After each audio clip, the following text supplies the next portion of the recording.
Welcome to the Morning Edition Extra. I'm Adelmi Ruiz, coming to you from Alaska's News Source's digital desk. Thank you so much for joining me and for starting off your morning with Alaska's News Source. Our top story this morning, Governor John Levy. It's been a mess. It's going to be, several months before we figure out when we can open again. Governor Dunleavy issued a disaster declaration for the Matsu borough after days of relentless wind tore through the region, damaging homes and infrastructure.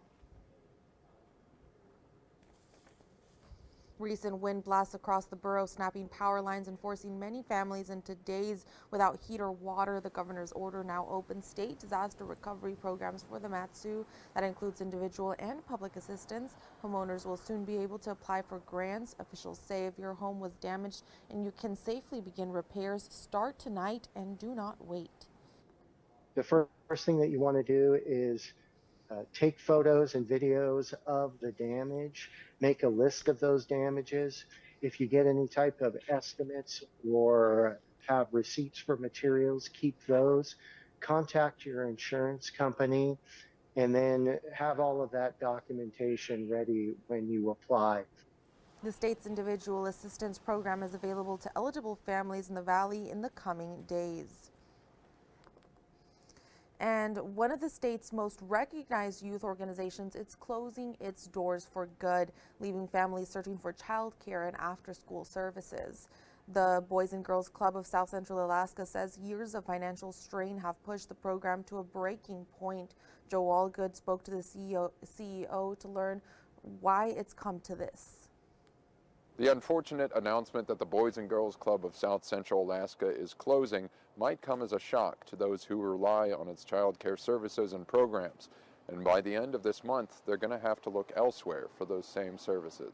Unfortunately, just looking at the situation and having to make the painful decision that the board did, we need to cease operations, and we need to look to restructuring in a different way. From changes in funding streams to inflated costs and a decrease in contributions, CEO Susan Anderson said a string of challenges left the Boys and Girls Club of South Central Alaska financially flailing. We relied heavily on federal funds, so that environment has changed throughout the years, and especially just recently. The giving of individuals, that has changed over time, especially recently. You look at the cost of everything you were just talking about, it's only gone up. According to publicly available tax documents and ProPublica, the nonprofit ran a deficit 4 out of 5 years between 2019 and 2023, the last year totaling $3.5 million in the red. This is the most incredibly difficult thing that is happening, and it's just it makes me very sad, and I feel for the families and the kids and our employees. In a child care landscape that is already limited. There's a shortage, and I think that we have talked about this. People have talked about this here in our state, at least for the last year and some, of how important child care is, and there's not enough of it. The last day for child care services at this location and Turnagain Elementary will be December 24th, and the last day of work for the staff at those locations will be December 26th. Joe Allgood, Alaska's News Source. Excuse me, my mic was down. It is important to note that the Boys and Girls Club of the Kenai Peninsula is not affiliated with South Central and will not be ceasing operations. Kenai Peninsula has 7 clubhouses, including Castleoff, Nikiski, Seward, and Soldotna. The impact of these closures, however, is being felt across the state. The Fairbanks Boys and Girls Club has already permanently closed its doors, leaving the borough to reallocate thousands of dollars in unspent grant money. James Menaker told the Health and Social Services Commission the club ended its contract in November and has no plans to reopen. The commission decided to divide the remaining $35,000 from a state grant equally among 9 other local agencies. Menaker says while the funds will be reallocated, the loss of services is harder to replace.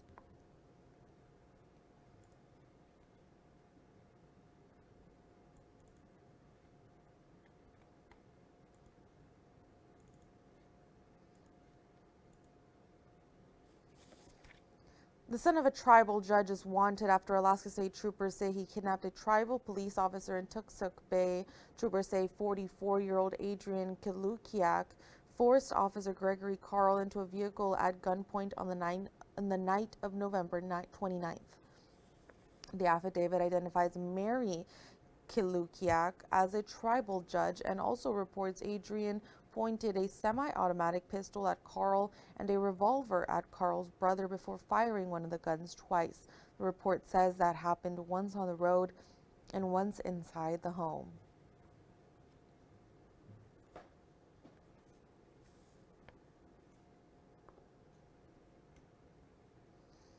The Alaska Department of Public Safety says a $25,000 arrest warrant was issued December 2nd. If you know anything, contact Alaska State Troopers.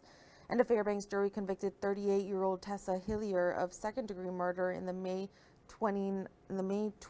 shooting death of 58-year-old Raymond McPherson Jr. Prosecutors told jurors that Hillier admitted to her stepmother that she had killed someone, which led troopers to Whitefish Campground, where McPherson was found with multiple gunshot wounds and a .22 caliber pistol. The state also presented DNA evidence linking Hillier to the weapon.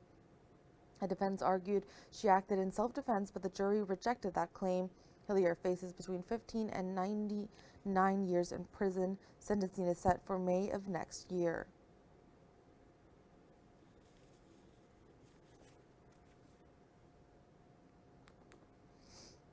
And now we're going to go over to meteorologist Aaron Morrison, who's going to give us a breakdown over what our day is going to look like as we head into our Friday and into our weekend. Aaron.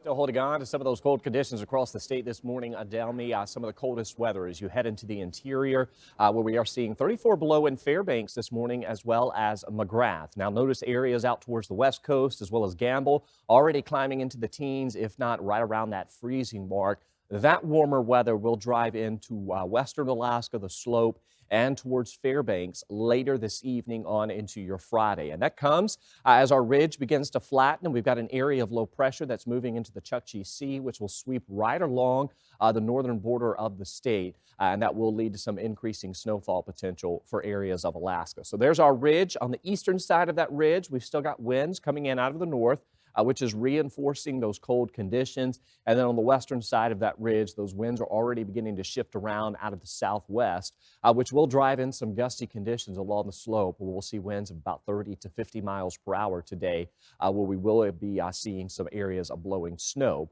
in the forecast. But temperatures are already 10 to 15 degrees warmer for areas out west, even as you head out towards Utqiagvik.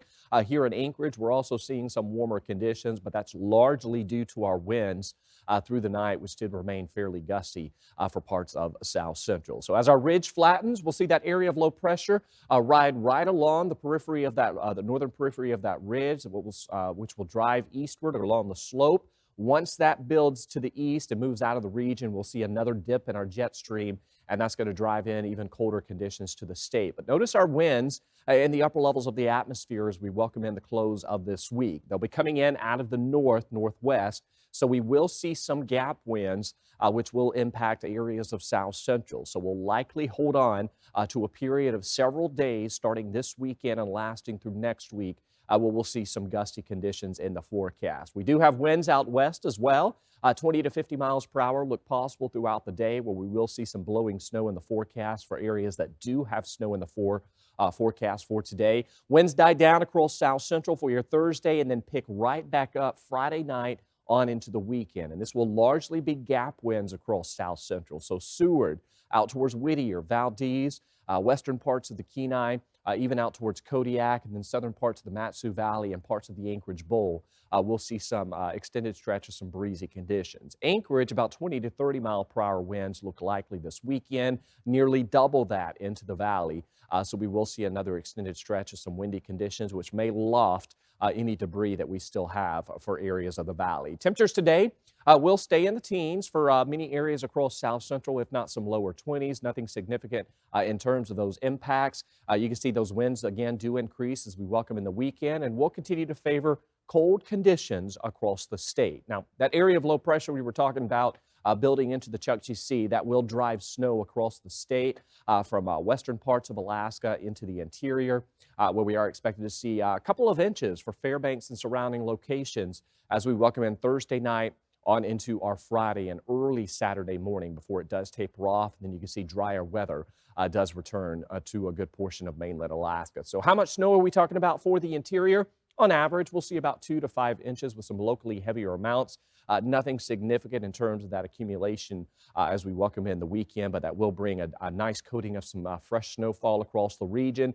Pushes some warmer air as we top out in the teens for your Friday, which is going to feel warm compared to where we have been. And then potentially even colder conditions from what we have been seeing will arrive as we welcome in next week. Highs 30 below, while overnight lows drop down anywhere from 30 to about 50 below zero. Adelmi? Thank you, Aaron, for that. And we're learning more about the passing of Palmer Fire and Rescue Chief Chad Cameron. Cindy Rao, the chaplain for Palmer Fire, says he died from a cancerous brain tumor developed from toxins on the job through the years. She goes on to say Cameron's genuine care for his colleagues is what will always stand out for her. He not only deeply cared for his family and was incredibly proud of them, but he cared for his responders, and he took personal responsibility for making sure that they have everything they need, whether it be their equipment, their PPE, apparatus. He was hired as a Palmer Fire Chief in 2020. Cameron previously served as the last volunteer chief in Juneau and was assistant chief at Capital City Fire and Rescue. Moving on to national news now, the man accused of intentionally hitting and killing a Hamilton County, Ohio deputy is looking to change his plea. Rodney Hinton Jr. is seeking to change his plea from not guilty to not guilty by reason of insanity. Wednesday, a hearing was held to assess his mental state at the time of the incident. A forensic psychologist appointed by the court testified that Hinton had serious mental conditions, specifically bipolar disorder. Investigators say Hinton ran down Deputy Larry Henderson as he directed traffic during University of Cincinnati's graduation in May. The deadly incident happened just hours after Hinton watched body camera video of Cincinnati officers shooting and killing his son during a stolen car investigation. A trial date has been scheduled to take place in April of next year. And the Trump administration is launching a new regenerative agriculture program. Agriculture Secretary Brooke Rollins announced the program Wednesday morning, highlighting it as part of the president's Make America Healthy Again agenda. During the announcement, Rollins was joined by HHS Secretary Robert F. Kennedy Jr. and Administrator of the Centers for Medicare and Medicaid Services, Dr. Emmett Oz. The new program aims to help farmers transition to a growing system focused on building healthy soil to improve the nutrient density of food. Rollins also previewed the new dietary guidelines, which are set to be released in early 2026, and she says they will prioritize whole, healthy, and nutritious foods and suggests limiting highly processed foods and those high in sugar. The House has passed the annual defense policy bill, sending it to the Senate. In a bipartisan vote, House lawmakers voted 312 to 112 to pass the National Defense Authorization Act, or NDAA. The legislation authorizes a record $901 billion in military spending, which includes an increase in troop pay and military support for Ukraine. The Senate is expected to pass the bill next week, President Trump has said he will sign the NDAA into law once it reaches his desk.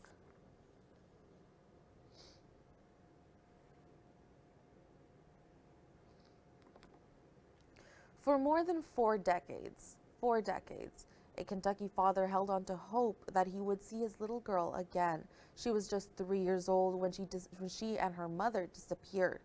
Now the child, missing since 1983, has been reunited with a family that never stopped searching for her. As DeAndrea Turner reports, her mother is now facing charges. She's always been in our heart.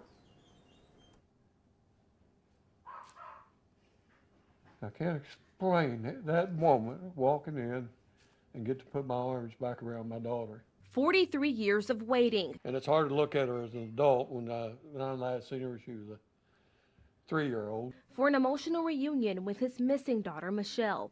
We spoke to Joe Newton in 1986 about the case. Wouldn't you want your child back, at least to see her grow up or, to help her? In 1983, Joe and his wife, Deborah, were planning to move to Georgia. Deborah left early with their daughter, Michelle. But when Joe arrived, they were gone. And for more than 4 decades, there were no answers. I've missed them so much, and I didn't even know if she was alive. A Crime Stoppers tip cracked this case this year, leading to Deborah's arrest in Florida and her first court appearance in Jefferson County on Monday. For an individual to have the courage to come up and say, I saw this, this is, I believe, who you're looking for, you are helping a victim and a victim's family so much. 2 weeks ago, Michelle came home from work to police at her door, saying the unthinkable. You're not who you think you are. You're a missing person. You're Michelle Marie Newton. In one moment, she went from an only child to discovering an entire family waiting for her. When she and her father finally met, Joe was on the porch waiting. I wouldn't trade that moment for anything. It was No. just like I seen her when she was first born. It was like an angel. And even with her life upended, her response wasn't anger. My intention is to support them both through this and try to navigate and help them both just wrap it up so that we can all heal, and hopefully, there's just apologies and start healing. Starting a new chapter of forgiveness and moving forward. And it's still hard to believe that we actually got her back in our life again. And it's a sweet ending. Investigators say the charge of felony custodial kidnapping carries no statute of limitations that allows prosecutors to move forward in the case decades later. Deborah Newton's next court date is set for January 23rd. An experienced hiker was trapped in quicksand for hours in Utah on Sunday. Austin Dirk says he was trekking through the upper end of Courthouse Wash and Arches National Park just before sunrise when his left leg suddenly sank into what he thought was solid ground. Dirks used the GPS satellite messenger to alert authorities to his exact location. Dirks said he persisted through 20-degree temperatures while stuck at a 45-degree angle for 2 hours until he saw a rescue drone fly overhead. Grand County, Utah Search and Rescue recorded the rescue with the drone.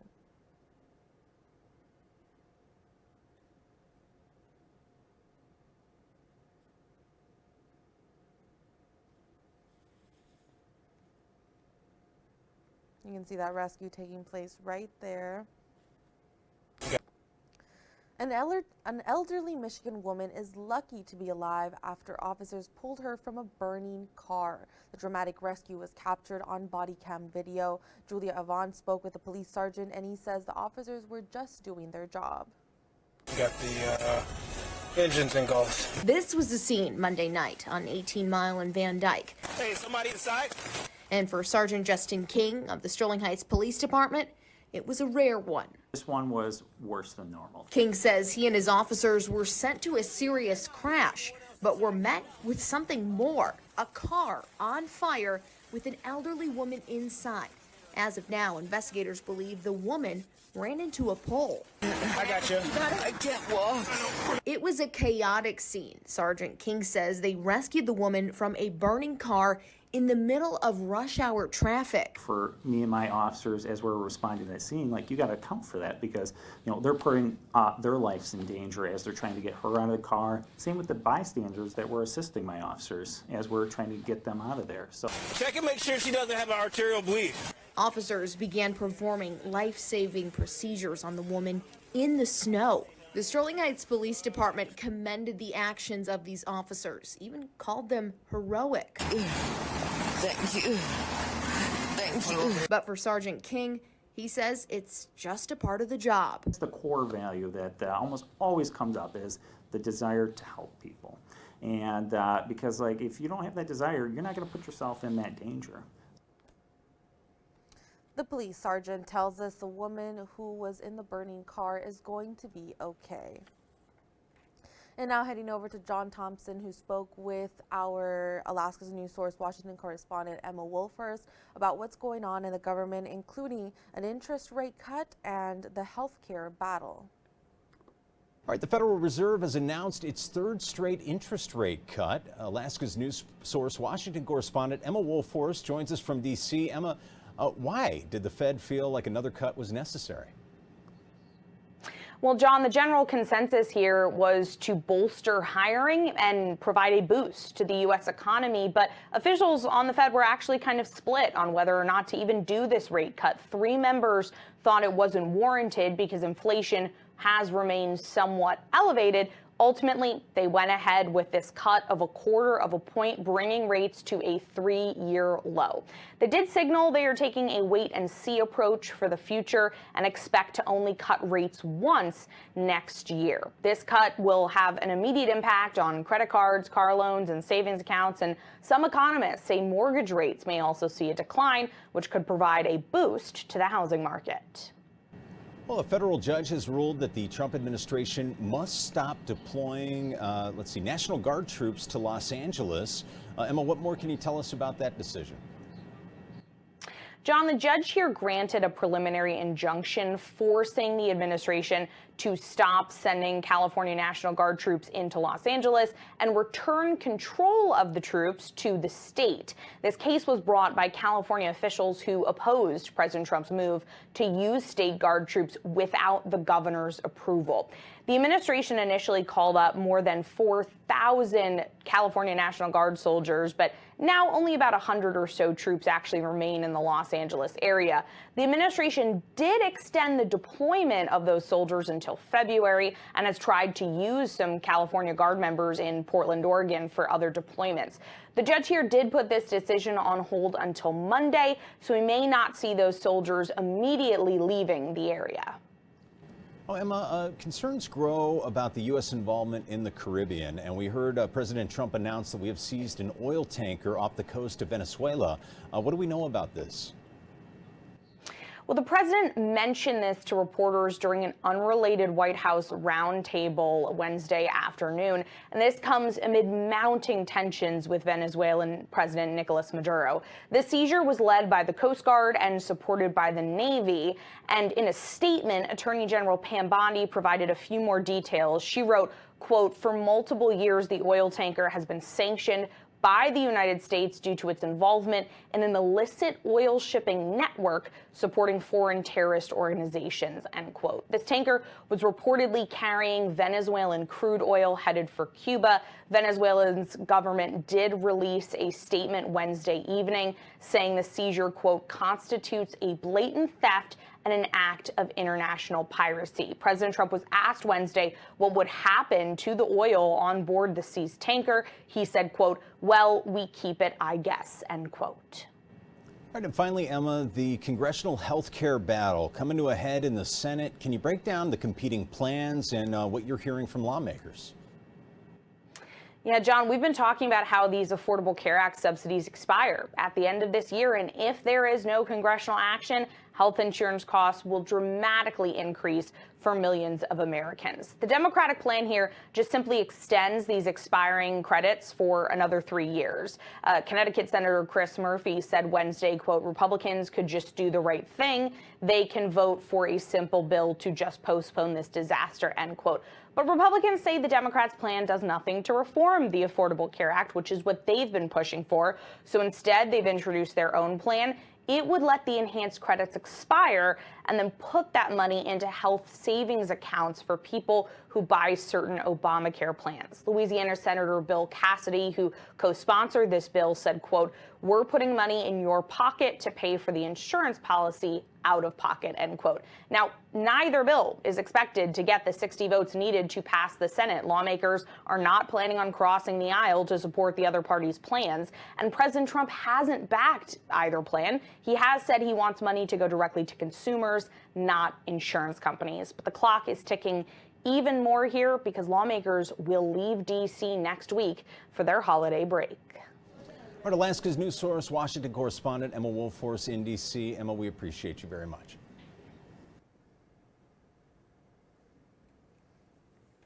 A federal judge has once again blocked the Trump administration from deploying members of the California National Guard in Los Angeles.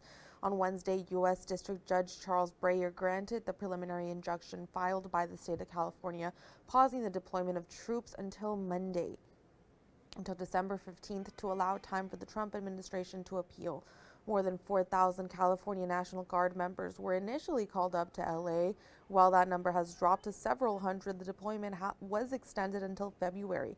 California Governor Gavin Newsom praised Judge Breyer's decision, saying in a statement, it is, quote, abundantly clear the federalization of the National Guard in California is illegal and must end, end quote.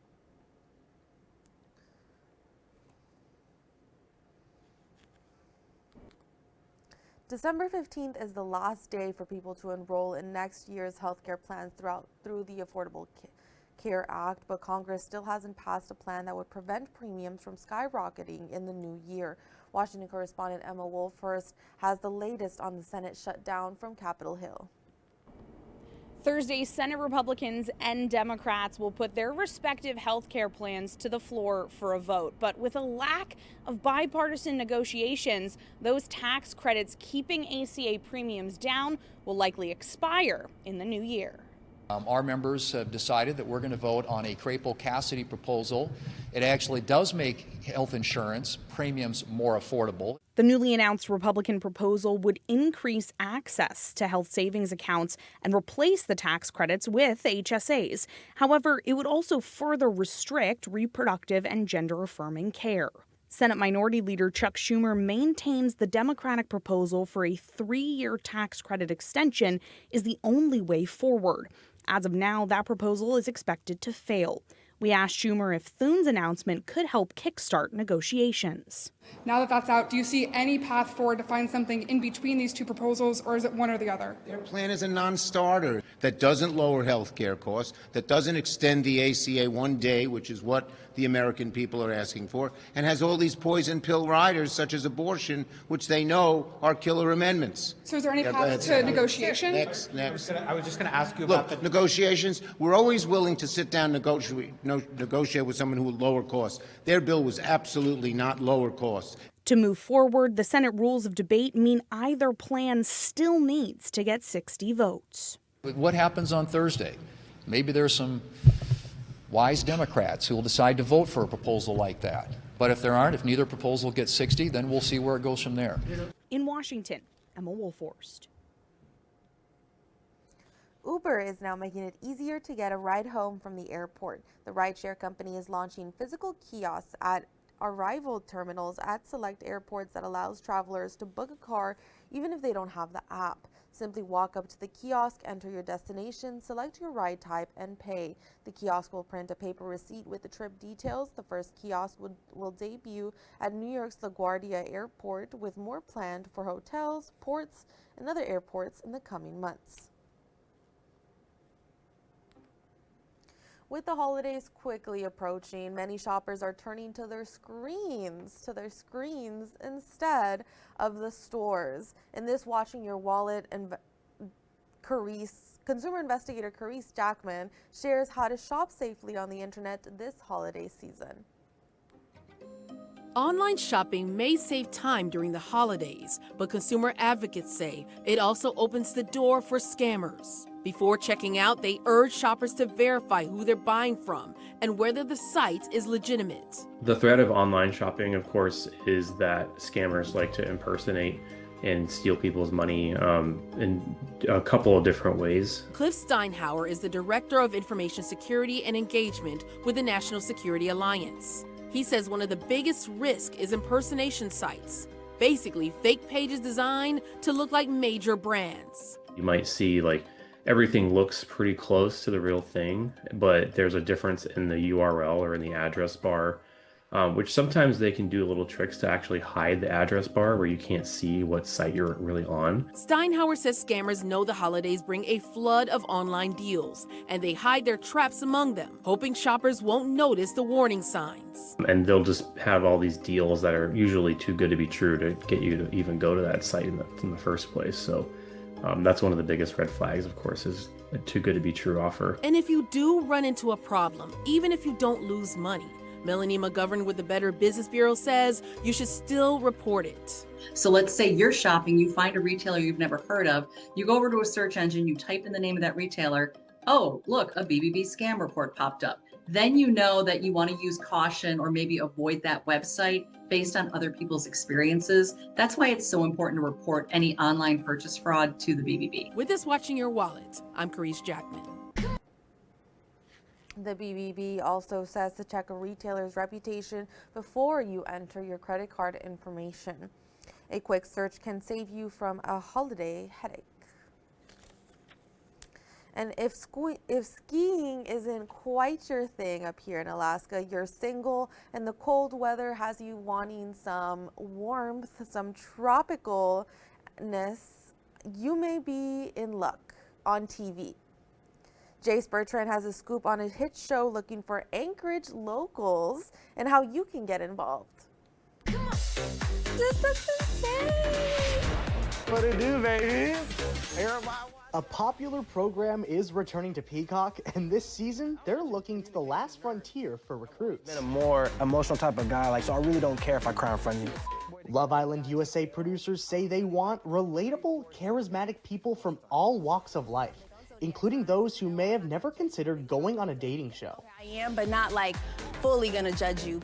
Based on the British show of the same name, the dating competition takes hopeful romantics to an island near Fiji, where they compete to find the one. Love Island became, I feel, popular in the US like 2 summers ago. And that season is when Ariana Madix became the host. And my mom loves Ariana Madix. She was all hyped up for Ariana. And so, we watched it and we ended up, falling in love with the show. Luca Stella is a big fan who tried to parlay his love of the show into finding the real thing. I considered wanting to apply after this last season, season 7. I figured by the time the next season's airing, I'd be out of college. It seems like a very unique experience. The process for applications starts with a long questionnaire. It's about a 70-question thing, and it asks you a lot, like in a wide range of things too, like from things like celebrity crushes or why you think you're single. They ask you to also submit 3 photos of yourself within the last year, and then you have to submit a 30-second video of you describing yourself. And your hopes of making the cut? A lot of the people that are on there, like some of them have ties with certain celebrities, and like some of them are big on like social media platforms. So I feel like a part of it, I feel like the bigger you are, the easier it is to get on. But I think if you're a good enough personality and character and they think you're gonna be good TV, then I feel like why not? Why wouldn't someone like that get cast as well? It's worth a shot, and honestly, escaping the Alaska cold for a unique experience in paradise, it honestly sounds pretty good right about now. Jace Bertrand, Alaska's news source. The International Olympic Committee said Wednesday that organizers for the Milan Cortina 2026 Winter Olympics have sold nearly 70% of tickets less than 2 months before the opening ceremony, with hopes that the ongoing torch relay will boost sales in the final stretch. A total of 1.4 million tickets have been issued for the February 6/22 games. 6th through the 22nd games, with close to 1 million sold and some 255,000 issued for the Paralympics, held a few weeks later. The game's torch relay for the Olympics started last week, with the flame being carried across the country to tour up enthusiasm among Italians. Olympic Games Executive Director Christophe Duby said in a press conference, "We are close to 70% at this stage." He said he hopes the relay would boost sales, especially for the Paralympics. Duby did not provide a number of tickets sold for the Paralympics to be held between March 6th to the 15th. Olympic organizers have been rushing to complete and test competition venues, with the ice hockey venue in Milan one of the projects under a tight deadline from the start. It came again into the spotlight in the past days over the size of its rink, following reports that it was shorter than the standard used NHL venues. And finally, it is a classic tale written more than 180 years ago, with a message that still rings true today. Every holiday season, A Christmas Carol comes to life at the Ford's Theater in Washington, D.C. The good-sized Ryan Pierce takes us behind the curtain for a look at the magic. Well, good evening, everyone, and welcome. Every holiday season for more than 40 years now, Ford's Theater is filled to capacity with crowds drawn in by a timeless holiday tale. I think the amazing thing about Christmas Carol is, number one, it's a universal story. It's about generosity and redemption. It's really something that all of us need in our lives. Merry Christmas, Ebenezer Scrooge's journey from tight-fisted miser to compassionate benefactor is the historic theater's most popular show. Craig Wallace plays Scrooge. He shared some insights behind the character's legendary moods. He's cold because he's been hurt, and coming to terms with that hurt and then pushing through it and coming through to the other end where he learns to really sort of embrace everybody, embrace happiness, embrace life. It's just a wonderful journey. It's Wallace's 10th year of playing Scrooge at Ford's Theater, but his first year opposite actress Erin Weaver. She takes center stage as the vibrant ghost of Christmas Present.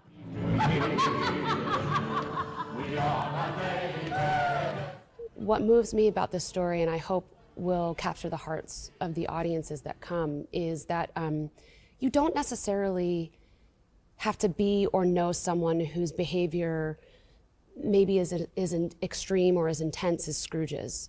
We can all afford to look at ourselves in the mirror and ask ourselves, are we doing enough? Ford's Theater gives a Christmas Carol space for a month-long run.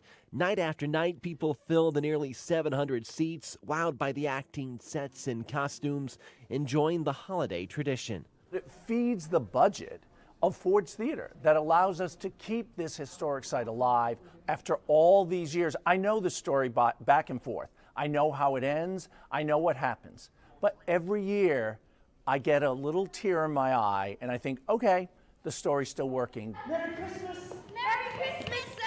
One of the ways I connect with my character is her sense of humor and her heart.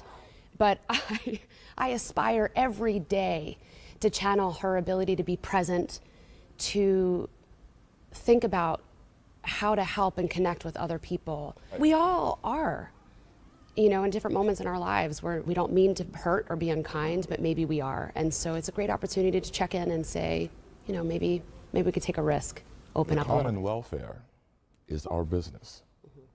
Charity, benevolence, forbearance, forgiveness, that's our business as human beings.